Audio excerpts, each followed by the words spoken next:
Prices are going up because there is an additional quantity of money asking, searching for a not increased quantity of commodities. And the newspapers or the theorists call the higher prices inflation. But the inflation is not the higher prices. The inflation is the new money pumped into the market. It is this new money that then inflates the prices. Central banks have spent decades flooding the global economy with newly created money. We are told this policy, or what is called a monetary inflation, is needed to stimulate economic growth and to keep unemployment low. But like so many of the justifications that politicians and bureaucrats offer for their actions, this one is a lie. For as we will explore in this video, a rapid expansion of the money supply is economically destructive. It impoverishes the poor and middle class, exacerbates wealth inequality, permits a dangerous growth in state power, and sets an economy up for a crash.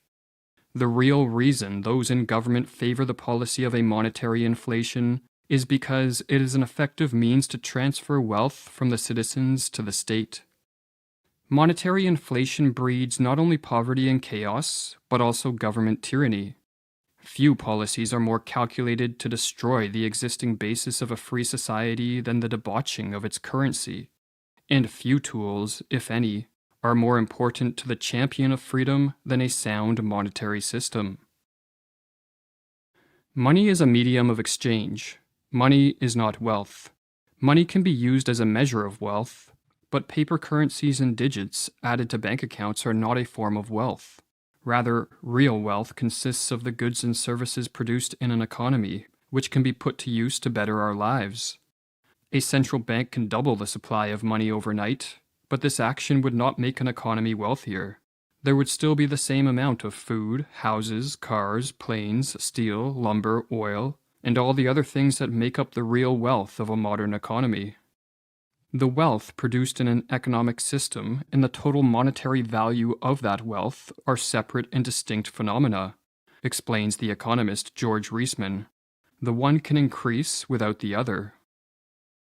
While an increase in the supply of money by a central bank is not wealth generating, it is wealth redistributing.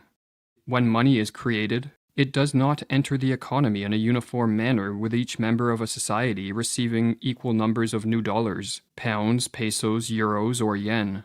Rather, newly created money enters the economy through specific channels in the form of loans, bailouts, or asset purchases by the central bank. The beneficiary of the new money may be a government, a business, or a certain individual, but whoever it is, they experience an unearned gain. With the newly created money, they can purchase more goods or services, or make investments at a greater level than would otherwise have been possible.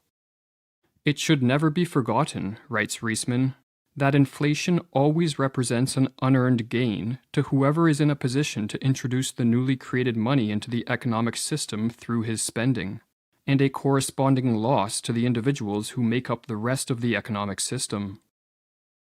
When the recipients of new money spend it or invest it, one of the results is a relative impoverishment of the rest of society.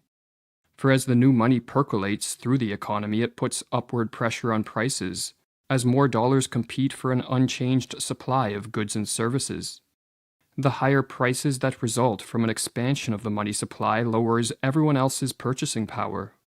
The recipients of the new money, in effect, transfer goods, services, and assets to themselves that could have been purchased by someone else had it not been for the actions of the central bank.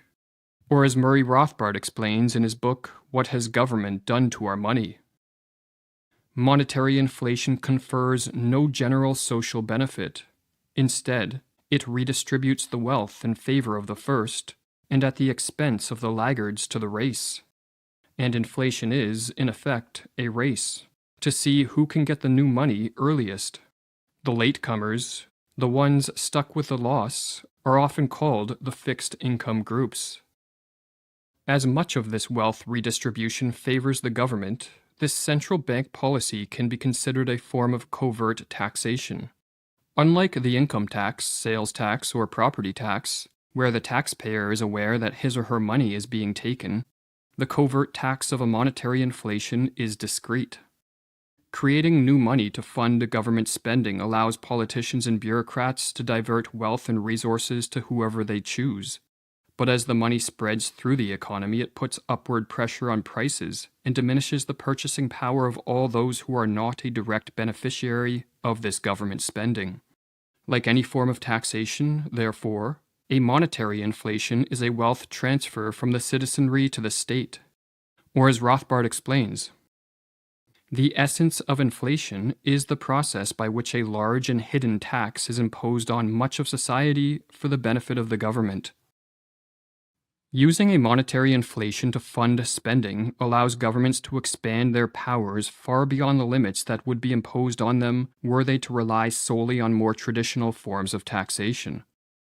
For most citizens would not consent to paying the high levels of taxes needed to fund modern governments, and only do so because a large portion of the tax is covert and masked in a diminished purchasing power. If governments were honest and directly taxed the citizenry, most people would realize they were being fleeced and quickly stop supporting the politicians responsible for impoverishing them. Some people may contend that the ability of governments to finance their spending through the creation of money is a benefit of this central bank policy. For during times of crises, governments claim a heightened need for resources, and printing money to fund these needs allows them to act without having to take the unpopular action of raising tax levels. But as Robert Murphy explains in his book, Understanding Money Mechanics, to claim that monetary inflation is needed to deal with a crisis really just means that the citizens of the countries involved wouldn't have tolerated the huge increases in explicit taxation. Instead, to finance such unprecedented expenditures, their governments had to resort to the hidden tax of inflation, where the transfer of purchasing power from their peoples would be cloaked in rising prices that could be blamed on speculators, trade unions, profiteers, and other villains, rather than the government's profligacy. The insidious nature of a monetary inflation does not end here. It also drives wealth inequality. For second to politicians and bureaucrats, the rich are the greatest beneficiary of money creation. To understand why, we must recognize that one of the key mechanisms by which central banks expand the supply of money is by artificially suppressing interest rates. Low interest rates entice people to borrow newly created money through the banking system, and who are the people most capable of borrowing this cheap credit? Those in the upper class, as they possess more of the assets needed to act as collateral on loans. With access to this cheap credit, the rich can spend it to purchase real estate, equities, fine art, vintage cars, precious metals, and other forms of wealth. The elevated demand for these assets pushes up prices, and this increases the net worth of everyone exposed to these asset classes, which again is primarily those in the upper class. The greatest beneficiaries from the Fed's policies of the 21st century, writes Edward Chancellor, were the financial elite, who got to enhance their fortunes with cheap leverage at a time when asset values were driven higher by easy money.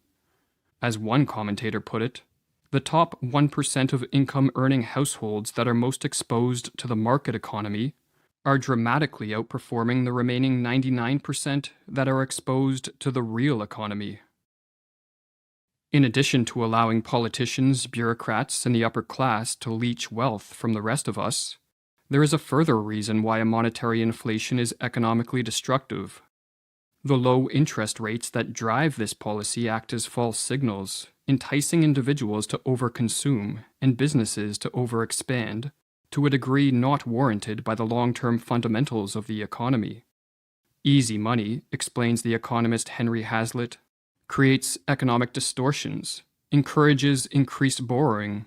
It tends to encourage highly speculative ventures that cannot continue except under the artificial conditions of low interest rates that have given birth to them. On the supply side, the artificial reduction of interest rates discourages normal thrift, saving, and investment. It reduces the accumulation of capital. A commonly used analogy is to compare the flooding of an economy with easy money to a drug addiction. When an addict is using a drug, he is in euphoria. But when the drug is taken away, his body and mind crash. For a booming economy, The drug is the easy money fueled by the low interest rates. But when interest rates rise and the easy money stops flowing through the arteries of the economy, a crash ensues. But the analogy can be taken further. The crash for a drug addict is necessary to return an individual to a state of sobriety and health. And so too is the economic crash needed to return an economy to health. The crash clears all the economic deadwood, or malinvestment, out of the system and transfers capital away from inefficient uses and away from unsustainable entrepreneurial endeavors, or as Rothbard explains. The depression phase is actually the recovery phase. Most people would be happy to keep the boom period, where the inflationary gains are visible and the losses hidden and obscure. The stages that people complain about are the crisis and depression, but the latter periods, it should be clear, do not cause the trouble. The trouble occurs during the boom, when malinvestments and distortions take place. The crisis-depression phase is the curative period. Central banks have been flooding the economic system with easy money for decades. This has been a boon for the growth of the state. It has enriched the upper class, and it has created bubbles in the price of assets such as equities and real estate. But in the process, it has impoverished the middle class and the poor, and we are now facing the menace of an accelerated rise in consumer prices. Central banks are trying to tame this increase in price levels by raising interest rates and tightening credit conditions. But with so much debt in our system, at an individual, corporate, and governmental level, a rise in interest rates threatens to collapse the house of cards upon which so much of the economy is built. Removing the drug of easy money, in other words, is setting us up for a crash.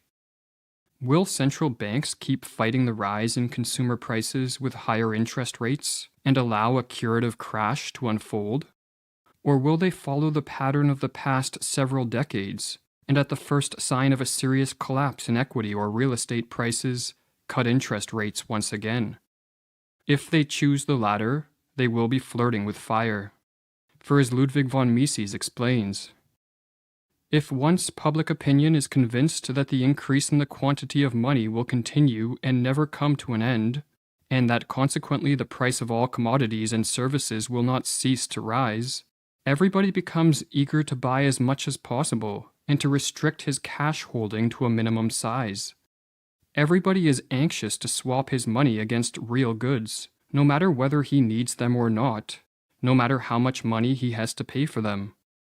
Within a very short time, the things which were used as money are no longer used as money. They become scrap paper. Nobody wants to give away anything against them.